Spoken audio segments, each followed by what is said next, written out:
لیکن آج ہم لوگ اللہ نے ہمیں اور آپ کو مال دیا، 3 ٹائم کا کھانا دیا، اللہ نے تن بھر کے کپڑا دیا، مکان دیا، سب دیا، لیکن افسوس سب کچھ حضور کے صدقے میں ملا اور حضور ہی سے ہم بغاوت کرنے لگ گئے، حضور ہی کو بھول گئے، ہم حضور کو فراموش کر گئے۔ جو رسول پوری زندگی ہمیں یاد کرتے رہے اس رسول کو ہم نے بھلا دیا، گانوں میں بھلا دیا، غزلوں میں بھلا دیا، گناہوں میں بھلا دیا۔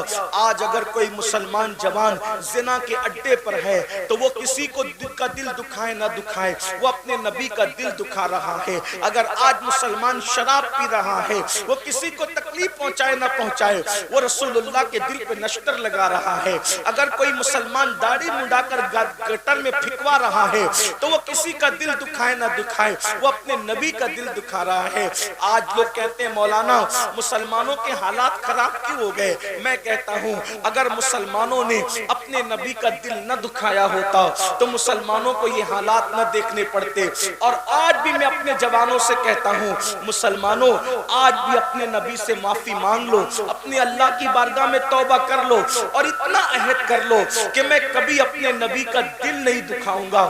یاد رکھنا یہ گناہوں سے رسول اللہ کا دل دکھتا ہے۔ سیدنا فاروق اعظم کہتے ہیں، لوگ کہتے ہیں چھوٹا گناہ چھوٹا گناہ چھوٹا گناہ، فاروق اعظم کہتے ہیں مجھے تو اتنا سمجھتا ہے کہ گناہ کوئی بھی کرو اس سے رسول اللہ کے دل کو تکلیف پہنچتی ہے۔ اے میری قوم کے جوانوں، اگر تم جوا کھیلتے ہو، اگر تم شراب پیتے ہو، اگر تم ماں باپ کو تکلیف پہنچاتے ہو، اگر تم معاذ اللہ کسی عورت پر بری نظر ڈالتے ہو، اگر تم سود کا دھندا کرتے ہو، اگر معاذ اللہ تم کسی سے فون پر گندی بات کرتے ہو، تم کسی کے ساتھ گندی چیٹنگ کرتے ہو، فیس بک پر بیٹھ کر کے تم کوئی گندگی کرتے ہو، یاد رکھنا آپ کے ابا کو پتا ہو یا نہ ہو، آپ کی امی کو پتا ہو یا نہ ہو، آپ کی بیوی کو پتا ہو یا نہ ہو، آپ کے بھائی بہن کو پتا ہو یا نہ ہو، لیکن آپ کے نبی کو اس کا پتا ہوتا ہے، کیونکہ ہم کسی مردہ نبی کا کلمہ نہیں پڑھتے، ہمارا نبی زندہ ہے۔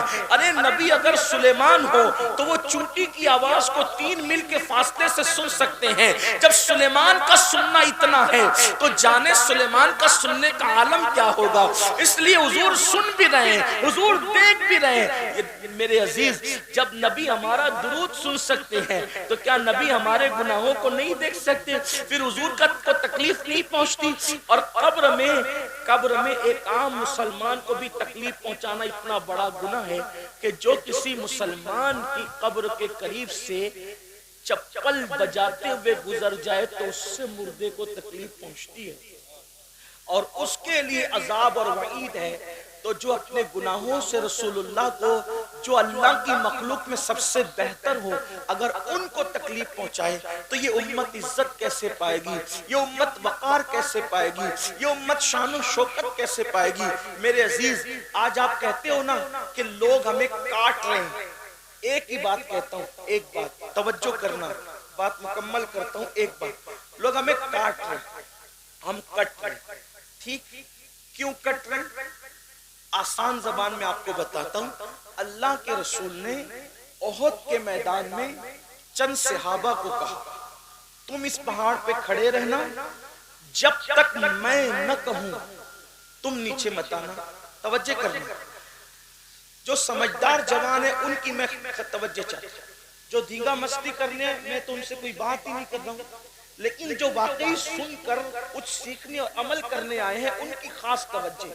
میں کہتا ہوں تقریریں 2 گھنٹے کی 3 گھنٹے کی ہو اپنا معاملہ، لیکن اگر ایک بھی بات آپ کے دماغ میں اتر گئی تو وہ 3 4 5 گھنٹے کی تقریر سے بہتر ایک ہی بات ہے۔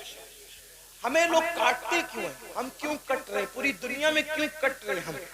اللہ کے رسول نے اپنے صحابہ سے کہا، چند صحابہ سے، یہ جبل روما ہے، اس پر کھڑے ہو جاؤ، جب تک میں نہ کہوں تم اترنا نہیں۔ اگر تم دیکھو کہ ہم گاجر مولی کی طرح کٹ رہے تو بھی مت اترنا، اور اگر تم دیکھو کہ ہم مال غنیمت اکٹھا کر رہے ہیں تو بھی مت اترنا۔ ٹھیک؟ احد کی جنگ شروع ہوئی، تھوڑی دیر میں مسلمانوں نے کافروں کے ایسے چھکے چھڑائے کہ وہ سر پہ پیر رکھ کے سرپٹ بھاگے، اپنی عورتوں کو، اپنا مال، اپنے اونٹنی، اپنی سواری سب چھوڑ کے بھاگے۔ اب توجہ کرنا، جب وہ سب چھوڑ کر کے بھاگے تو تو جن کو رسول اللہ نے پہاڑ پہ کھڑا کیا تھا ان میں ہو گیا اختلاف. کچھ نے کہا کہ نیچے اترو، جنگ ختم ہو گئی. کچھ نے کہا اللہ کے رسول نے جب منع کیا کہ جب تک میں نہ کہوں نیچے مت اترنا، تو انہوں نے کیا کہا؟ حضور نے یہ میں نہ کہوں کی بات جب تک جنگ جاری ہے تب تک کے لیے کہا تھا. جنگ ختم ہو گئی، اب اوپر رکنے کا مطلب کیا؟ تو دوسرے گروپ نے کہا، کیا کہا کہ بھئی جنگ جاری اور جنگ ختم سے ہم کو کوئی مطلب نہیں. جب ہمارے نبی نے کہہ دیا کہ جب تک میں نہ کہوں نیچے مت آنا تو ہم نہیں جائیں گے. انہوں نے کہا یہ حکم صرف جنگ تک تھا، جنگ ختم ہو چکی ہے. یعنی وہ گناہ بھی نہیں ہے، وہ خطا بھی نہیں ہے ان کی، مگر ان کو حضور کا قول سمجھنے میں کچھ مغالطہ ہوا، اتنا ہی کہہ سکتے ہیں. نہ وہ گناہ ہے نہ خطا ہے. اور پھر ان کی بڑی تعداد نیچے آ گئی جن کو رسول اللہ نے کہا تھا پہاڑ سے مت اترنا، مگر ان کی بڑی تعداد نیچے آ گئی. اور ایک چھوٹی سی تعداد انہوں نے کہا جب تک حضور نہیں کہیں گے ہم یہی رہیں گے. کیا ہوا؟ جو بھاگ رہے تھے سرپٹ، سروں پہ پیر رکھ کر کے، بیویاں چھوڑ کے، اونٹنیاں چھوڑ کے، گھوڑے چھوڑ کے جو بھاگ رہے تھے، انہوں نے جب وہ پہاڑ خالی دیکھا پلٹ کے حملہ کر دیا. اور جب پلٹ کے حملہ کیا تو احد کے میدان میں 70 مسلمان شہید ہوئے. کتنے مسلمان کٹے؟ 70. امیر حمزہ، مصعب بن عمیر، عبداللہ ابن جہش، حضرت شماس، حضرت حنزلہ، حضرت اسود. کتنے؟ 70 صحابہ. اور ان میں سے کسی کا کلیجہ نکال کے چبایا گیا، کسی کے کان کاٹے گئے، کسی کی ناک کاٹی گئی. آپ مجھے بتائیں اگر 15-20 صحابہ صرف رسول اللہ کے فرمان کو سمجھنے میں مغالطہ ہو جائے، بہت احتیاط سے بات کر رہا ہوں میرے مسلک کی رعایت کرتے ہوئے، کیونکہ میرا پورا مسلک مسلک ادب ہے اور میرے نبی کے ہر صحابی کا احترام ہم پہ فرض ہے، اس لیے توجہ کرنا. 15-20 اصحاب رسول فرمان رسالت کے سمجھنے میں اگر کچھ ذہن میں عجیب سا معاملہ ہو جائے اور حضور نے کہا مت اترنا اور وہ اتر جائیں، تو کتنے لوگ کٹتے ہیں، کتنے لوگوں کا خون بہتا ہے، کتنی فیملیاں اجڑتی ہے، کتنے گھروں کے بچے یتیم ہوتے ہیں؟ 70.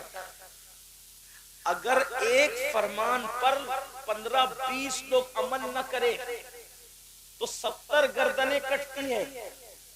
اور جہاں پر پوری امت نافرمان ہو جائے،